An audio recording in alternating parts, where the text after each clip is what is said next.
नमस्कार, मैं हूं मुश्ताक खान। आज हम बात करेंगे बंगाली अस्मिता की जो लड़ाई चल रही है बंगाल से लेकर पूरे इंडिया में, उसके ऊपर में मुख्यमंत्री ममता बनर्जी और उनकी पार्टी के तमाम नेता ये आरोप लगा रहे हैं कि बंगालियों को निशाना बनाया जा रहा है। बंगालियों को बांग्लादेशी बोलकर और रोहिंग्या बोलकर बांग्लादेश भेजा जा रहा है। उनके साथ भेदभाव वाला रवैया अख्तियार किया जा रहा है। ममता बनर्जी ये भी आरोप लगा रही हैं कि दिल्ली में, जो देश की राजधानी दिल्ली है, वहां बंगालियों को इतना तंग किया जा रहा है कि बंगाली वहां से दिल्ली छोड़कर अब वापस बंगाल की तरफ आ रहे हैं। ये जो बंगाल और बंगाली और बांग्ला भाषा की जो ये लड़ाई चल रही है, इस मुद्दे पर हम बात करेंगे। हमारे साथ मौजूद हैं वरिष्ठ पत्रकार नरेश श्रीवास्तव जी। नमस्कार नरेश जी, इस लड़ाई को, ये जो विवाद चल रहा है बंगाली अस्मिता की, जो इसको आप किस नजरिए से देखते हैं? ये जो लड़ाई है इसको आप ये समझ सकते हैं कि ममता बनर्जी एक नाव पे पांव दी है जो डूबने वाला है। छोटा करके मैं यही बोलना चाहता हूँ। ये बंगाली और बंगाली की लड़ाई वो उस समय में कहाँ थी जिस समय में मुर्शिदाबाद में लोग कट रहे थे, घर जलाए जा रहे थे। वो बंगालियों का घर नहीं था। उस समय में कहाँ थी? वो एक चैनल को सामने में प्रमोट करती है, बांग्ला पक्खो। ये तो उनका ही बी टीम है। वो बांग्ला पक्खो, मैं पूछना चाह रहा हूँ कि कहाँ थे उस दिन, जिस दिन मुर्शिदाबाद में 130 घर बेंदुबा में जला दिया गया है। मैं तो खुद से गया हुआ था। मंदिर तोड़ा गया, लोगों को पीटा गया, मर्डर हुआ, रेप हुआ, बहुत कुछ हुआ। तो उन दिनों में वो बंगाली नहीं थी। और आप बोलते हैं बंगाली। अरे आप तो पहले अपने घर में जा करके देखिए, अभिषेक कौन है? सेकेंड मैन टू टीएमसी के दूसरा सदस्य ममता के बाद में अभिषेक है। तो यदि उनका इतना प्यार था तो वो अभिषेक का शादी क्यों बंगाली में की? दिल्ली वासी निरूला खानदान में क्यों की है, रुजिरा? और उनको क्या कोई बंगाली अच्छा लड़की नहीं मिला था? ममता बनर्जी का कहना है कि वो, उनका किसी भाषा से कोई लड़ाई नहीं है, वो सब भाषा का सम्मान करती हैं। उनका कहना है कि बंगालियों के साथ बांग्ला भाषा को लेकर अत्याचार हो रहा है। दिल्ली में उनको पकड़ा जा रहा है, उड़ीसा में पकड़ा जा रहा है, हरियाणा में पकड़ा जा रहा है, गुजरात में पकड़ा जा रहा है, और उन्हें बांग्लादेशी बोला जा रहा है सिर्फ इसलिए कि वो बांग्ला बोलते हैं। तो इसका मतलब आप कहते हैं कि बांग्लादेशी नहीं है बंगाल में, इंडिया में, सारे इंडिया में रोहिंग्या और बांग्लादेशी नहीं है। उनका कहने का मतलब ये है। वो क्या दायित्व लेकर के बोलेगी क्या कि ये इंडिया क्या बांग्लादेशी फ्री है? और मैं एक बात पूछना चाहता हूँ कि यदि बांग्लादेशी तो अभी है बहुत, अभी आज 2025 है।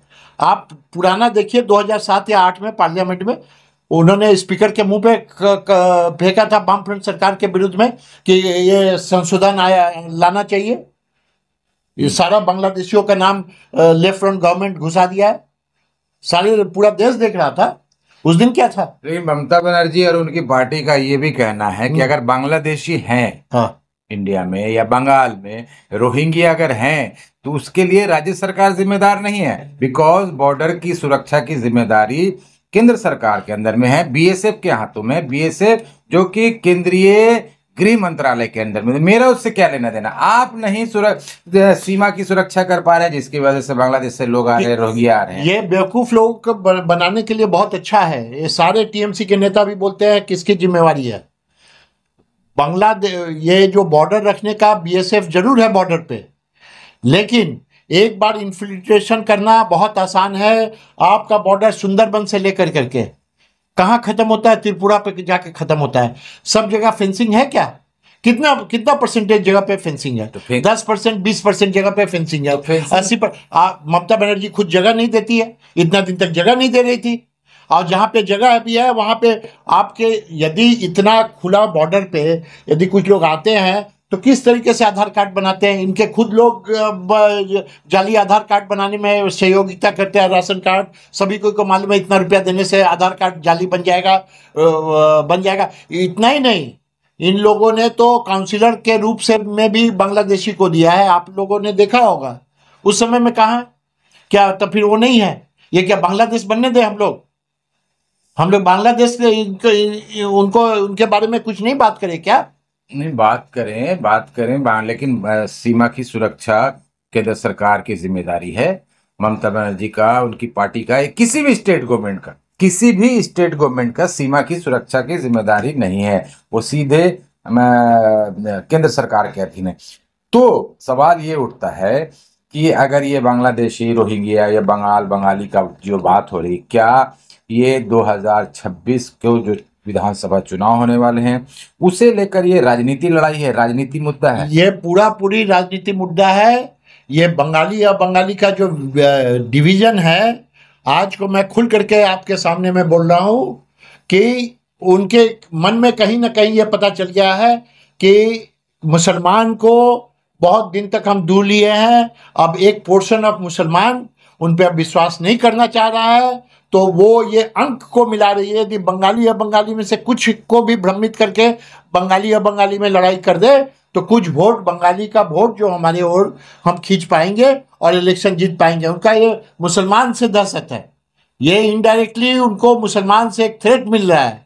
जिस तरीके से लोग आ रहे हैं, आप देख रहे होंगे, हुमायूं कबीर उन्हीं का मंत्री, वो अलग बोल रहा है, यहाँ पे आपको सदीकुल्ला चौधरी, ये लोग अलग सुर में बात कर रहे हैं। तो उनको कहीं ना कहीं ये डर है कि थोड़ा भी मुसलमान का परसेंटेज वोट हटा तो हमारी सरकार चली जाएगी। लेकिन कुछ लोग, कुछ जो राजनीतिक जानकार हैं, जो बहुत गहरी नजर रखते हैं पॉलिटिक्स के ऊपर में, बंगाल की पॉलिटिक्स में, और आप भी बीजेपी को बहुत करीब से अपने कवर जानता हो, तो कुछ लोगों का ये कहना है कि ये जो कुछ जो हो रहा बंगाली भाषा को लेकर, बांग्ला भाषा को लेकर, बंगाली को लेकर जो हो रहा है, ये असल में बीजेपी और टीएमसी की अंडरस्टैंडिंग है।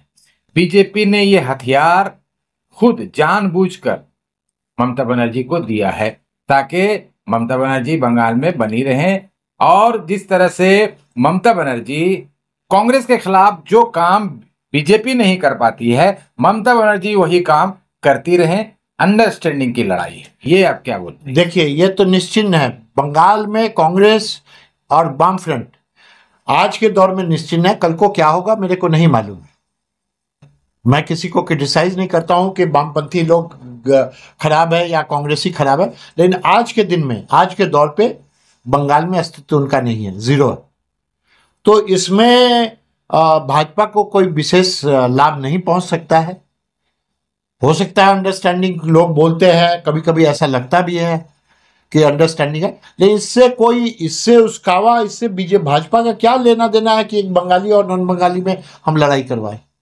ये तो बीच बीच में उठती है ममता बनर्जी, उनको कभी कभी सपना आ जाता है कि चलिए एक नया चीज कुछ करते हैं, 4 साल में डिप्लोमा, 3 साल में डिप्लोमा कोर्स करके हम डॉक्टर बना देते हैं।